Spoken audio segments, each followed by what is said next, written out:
Last year, I cheated on my ex-girlfriend of 8 years, Annie, with a colleague, Jess, who I now have a 3-week-old son with. I have no excuse. It cost me my job and the majority of my friendships, along with the love of a good woman. I deserved it all, and I have never expected any sympathy for my actions. Annie delivered my stuff to my parents' house before I even knew she knew about the cheating. She didn't even confront me. She just cut me out of her life without a word. I messaged everyone we knew begging them to ask her to talk to me, and I sent hundreds of messages telling her how much I regretted everything and wanted her back. I never got a response. Jess saw the messages, and it obviously caused issues between us in the beginning, but she fell pregnant quickly, so we moved past it for the sake of our family together, which we both wanted. I am 100% committed to the relationship and haven't even looked at another woman since things settled down. In the final stretch of Jess' pregnancy, about a month ago, I saw Annie in a shop for the first time since the breakup. She was pretty cold towards me, but said that a few months ago, she found a keychain my granddad got me when I was very young. It's not valuable, but she knows it means a lot to me, and she said I could come collect it the following Saturday morning. I explained that was 6 days after Jess was due to give birth, so I'd probably need to be home, but she just said I could either get it on Saturday or it was going in the bin. So I agreed a time to go over.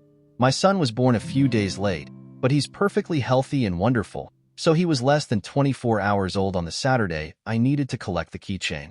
I planned to pop in on the way to the hospital, but when I got to my old house, Annie invited me in to talk about how things ended between us. I thought we had a good conversation and that both of us walked away with closure.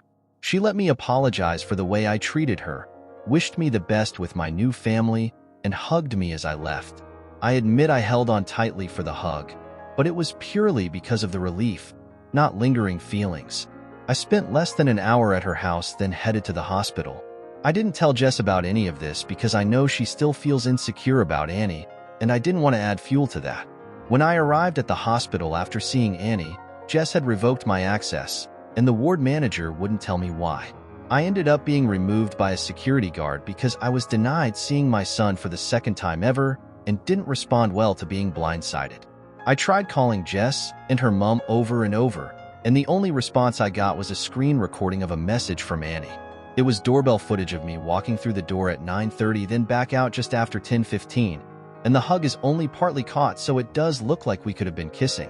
The message Annie sent with it said, "Did he even shower and change his clothes between fucking me and holding his son?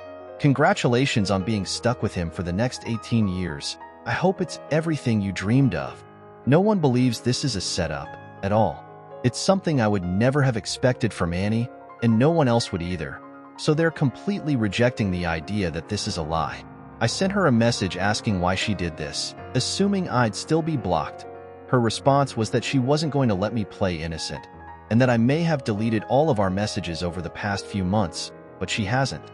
Obviously there are no messages, but she blocked me again straight after, so I have nothing at all to exonerate myself with.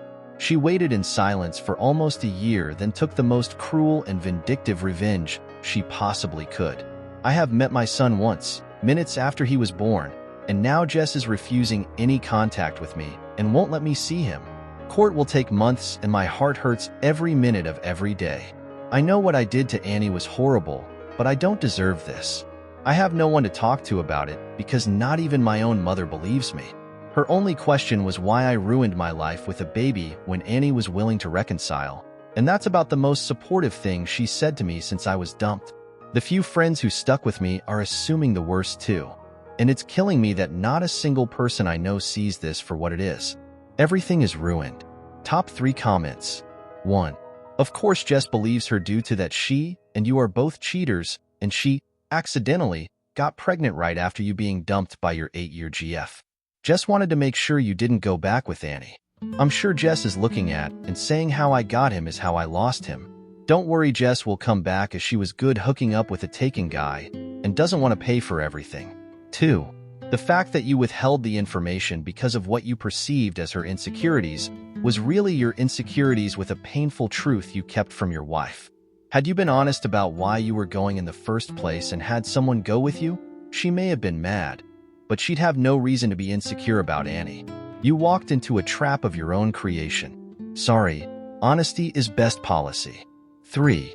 Why are you trying to make it out like you had no choice but to lie? You could have told Jess at any time. Her being insecure is an excuse. The mistress being insecure is hilarious because she had zero problems with helping fuck up Annie's relationship with you, but you can't even mention Annie's name to her. Good on Annie. Both you and Jess are going to get the lives you deserve, right? Annie has a keychain from my grandpa that means a lot to me. She said if I don't pick it up, then she's going to throw it away. She'd probably still be pissed, but Jesus Christ, at least it's the truth. And the lingering hug? Get the chain and get the fuck out of there. Dude's writing this like he's the victim without realizing that all of this is because of his actions.